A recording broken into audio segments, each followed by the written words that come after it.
Hello दोस्तों, आज हम बात करेंगे रेस्पिरेटरी फेलियर के टाइप पर, यानी कितने तरीके का रेस्पिरेटरी फेलियर होता है। रेस्पिरेटरी फेलियर का बेसिकली मतलब यह है कि किसी भी कारणवश जो रेस्पिरेटरी सिस्टम है वो फेल हो गया है और व्यक्ति की हालत ऐसी हो गई कि उसको भर्ती करना पड़ जाए, उसको ऑक्सीजन की, वेंटिलेशन की या इस तरह की कोई चीज़ की ज़रूरत पड़ जाए। इस सिचुएशन को रेस्पिरेटरी फेलियर बोलते हैं। ये ज़्यादातर टाइप 1, टाइप 2 और मिक्स्ड टाइप का होता है। आज हम बात करेंगे टाइप 1 रेस्पिरेटरी फेलियर पर। एक अलग वीडियो में हम टाइप 2 और मिक्स्ड रेस्पिरेटरी फेलियर पर बात करेंगे। आज इस पर एक brief overview type 1 respiratory failure पर करते हैं। टाइप 1 रेस्पिरेटरी फेलियर का मतलब ये है बेसिकली कि यहाँ पे शरीर का ऑक्सीजन कम हो जाता है। टाइप 2 में होता है कि कार्बन डाइऑक्साइड बढ़ जाता है। तो कार्बन डाइऑक्साइड बढ़ने पर आज हम बात नहीं करेंगे। आज हम बात करेंगे खाली कारणों पर जिससे ऑक्सीजन कम हो जाता है, यानी हाइपोक्सिमिक रेस्पिरेटरी फेलियर। क्या होता है, इसके क्या पैथोफिजियोलॉजी होते हैं, क्या इसके फीचर्स होते हैं और कैसे इसको मैनेज करते हैं, ये सारी चीज़ों पर बात करेंगे। आज का टॉपिक है टाइप 1 रेस्पिरेटरी या हाइपोक्सिमिक रेस्पिरेटरी फेलियर। टॉपिक पर जाने से पहले जो लोग हमारे चैनल पर नए हैं उन्हें रिक्वेस्ट करूँगा कि चैनल को सब्सक्राइब करें, वीडियोज़ को लाइक करें, शेयर करें, फॉलो करें, कमेंट करें, पूरा देखें।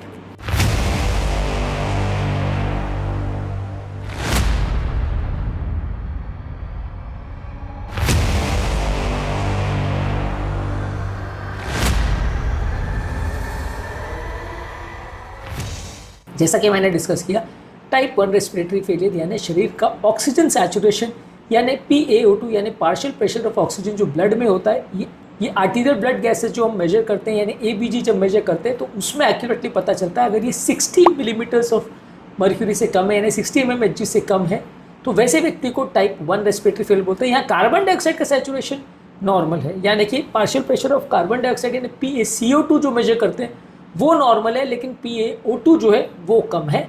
ये जब आर्टियल ब्लड गैस में मॉनिटर होता है या कंफर्म होता है तो इसको टाइप 1 रेस्पिरेटरी फेलियर बोलते हैं। इसके कारण ये है, अगर किसी व्यक्ति को अक्यूट रेस्पिरेटरी डिस्ट्रेस सिंड्रोम होता है जिसमें लंग्स में कोई इन्फेक्शन की वजह से या किसी इन्फ्लेमेशन की वजह से सूजन आ जाती है, पल्मोनरी एडिमा होता है यानी लंग्स में अगर पानी भर जाता है तो भी ऐसा हो सकता है, निमोनिया में जहाँ लंग्स में इन्फ्लेमेशन का पानी, पस या इस तरह का कोई फ्लूइड बढ़ सकता है, निमोनिया में भी ऐसा होता है।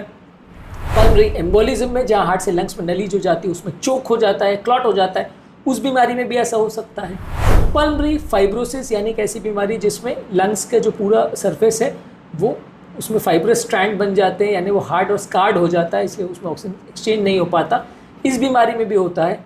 न्यूमोथोरैक्स यानी हार्ट के चारों ओर जो झिल्ली है, प्लूरा, वहाँ पर अगर हवा भर जाए जिसकी वजह से लंग्स कंप्रेस हो जाए तो इसे न्यूमोथोरैक्स बोलते हैं। और इसके अलावा व्यक्तियों को हाई ऑल्टीट्यूड पर यानी पहाड़ पर जहाँ ऑक्सीजन सैचुरेशन कम होता है वहाँ पे भी ऐसा हो सकता है।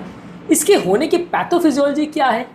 यदि किसी व्यक्ति को वेंटिलेशन परफ्यूजन मिसमैच है, यानी कि ऐसा एरिया है जहाँ पे लंग्स में हवा तो जा रही है लेकिन ब्लड नहीं जा रहा। अब मान लीजिए किसी को पल्मोनरी एम्बोलिज्म है तो उस पर्टिकुलर एम्बोलिज्म वाले जो एरिया है वहाँ पर ब्लड नहीं जा पा रहा क्योंकि वहाँ क्लॉट जम गया है, तो वहाँ पे हवा तो जा रही है लेकिन ब्लड नहीं जा पा रहा। या मान लीजिए लंग्स का कोई ऐसा एरिया जहाँ पे पानी भर गया है, पस भर गया है, या कोई कारण से सूजन के लिए कोई और फ्लूइड उसमें भर गया है, कोई रिएक्शनरी फ्लूइड भर गया है, तो जो भी कारण से वहाँ पे अगर कोई इन्फ्लेमेटरी फ्लूइड या कोई पस भर गया है तो वो वहाँ पे जो ऑक्सीजन और कार्बन डाइऑक्साइड का जो एक्सचेंज है उसको होने नहीं देगा, जिसकी वजह से ब्लड में ऑक्सीजन सैचुरेशन कम हो जाएगा और यहाँ पे वेंटिलेशन परफ्यूजन मिसमैच हो जाएगा, यानी वहाँ हवा तो है ब्लड नहीं है। वैसे कि वेंटिलेशन परफ्यूजन मिसमैच दोनों तरीके का हो सकता है, जहाँ पे हवा ज़्यादा है ब्लड कम है, या जहाँ पे ब्लड ज़्यादा है हवा कम है, दोनों ही परफ्यूजन मिसमैच में आता है। एक तरह से मिसमैच है, हवा ज़्यादा ब्लड कम या ब्लड ज़्यादा हवा कम, ये दोनों ही सिचुएशन में वेंटिलेशन परफ्यूजन मिसमैच होता है। यहाँ पे बेसिकली व्यक्ति को हवा वहाँ पे ज़्यादा जा रही है लेकिन ब्लड ज़्यादा नहीं जा पा रहा किसी भी कारणवश, तो वहाँ पे हाइपोक्सीमिया होगा। इसके अलावा अगर कोई शंट सिचुएशन है जहाँ पे हवा जा तो रही है लेकिन वो बिना कुछ के डायरेक्टली दूसरे साइड में चली जा रही है, यानी कोई एक्सचेंज नहीं हो रहा, निमोनिया की सिचुएशन में, ARDS में, या कुछ कंजेनाइटल हार्ट डिजीज में जहाँ लंग्स के बाहर से डायरेक्टली ब्लड जो है वो राइट साइड का लेफ्ट में चला जाता है, वहाँ पे भी ये शंट सिचुएशन होती है। वहाँ पे भी व्यक्ति को हाइपोक्सीमिया होगा क्योंकि ब्लड वहाँ जा तो रहा है लेकिन कोई एक्सचेंज नहीं कर रहा, कुछ काम नहीं कर पा रहा, वो यूजलेस की तरह अपना बिना एक्सचेंज के दूसरे साइड में चला जा रहा है, तो लंग्स का जो पर्पज़ है वो सर्व नहीं हो पा रहा, तो ये भी टाइप 1 रेस्पिरेटरी फेलियर की कैटेगरी में आएगा।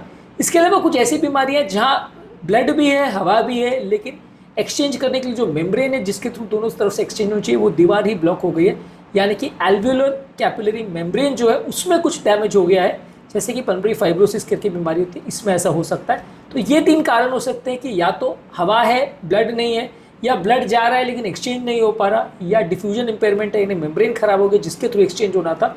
ये तीनों कारण से ज़्यादातर व्यक्ति को टाइप 1 रेस्पिरेटरी फेलियर होता है। इसके लक्षण या फीचर में ज़्यादातर व्यक्ति को श्वास की तकलीफ होगी, यानी श्वास लेने में ज़्यादा मेहनत करनी पड़ेगी, बार बार श्वास लेनी पड़ेगी जिससे टैकिपनिया या हाइपरवेंटिलेशन बोलते हैं। साइनोसिस होना यानी शरीर नीला पड़ जाना होगा, ज़्यादातर ये नेल बेड्स पे, फिंगर्स पे, जबान पर, म्यूकस मेम्ब्रेन पे ज़्यादा देखने को मिलता है। और व्यक्ति को अपने रेस्पिरेशन के जो एक्सेसरी मसल्स हैं, साइड की एक्स्ट्रा मसल्स हैं, उनको बहुत ज़्यादा यूज़ करना पड़ेगा, ज़्यादा मेहनत मशक्कत करनी पड़ेगी बार बार वो ऑक्सीजन सैचुरेशन को मेंटेन करने के लिए।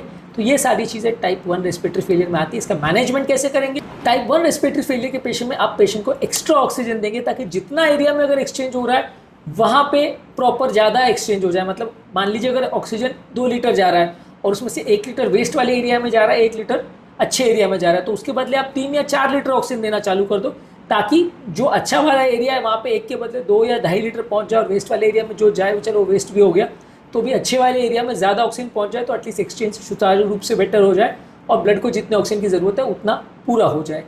इसके अलावा आप पेशेंट को कई बार जो अंडरलाइंग कॉज है जिसकी वजह से प्रॉब्लम हो रही है, माने अगर क्लॉट का प्रॉब्लम है तो उसको ठीक कर रहे हो, पल्मोनरी एडिमा है तो उसको पेशाब बढ़ाने वाली दवाओं से ठीक कर रहे हो, अगर कोई व्यक्ति को कोई और इन्फ्लेमेशन या सूजन की बीमारी है तो उससे मैनेज कर रहे हो।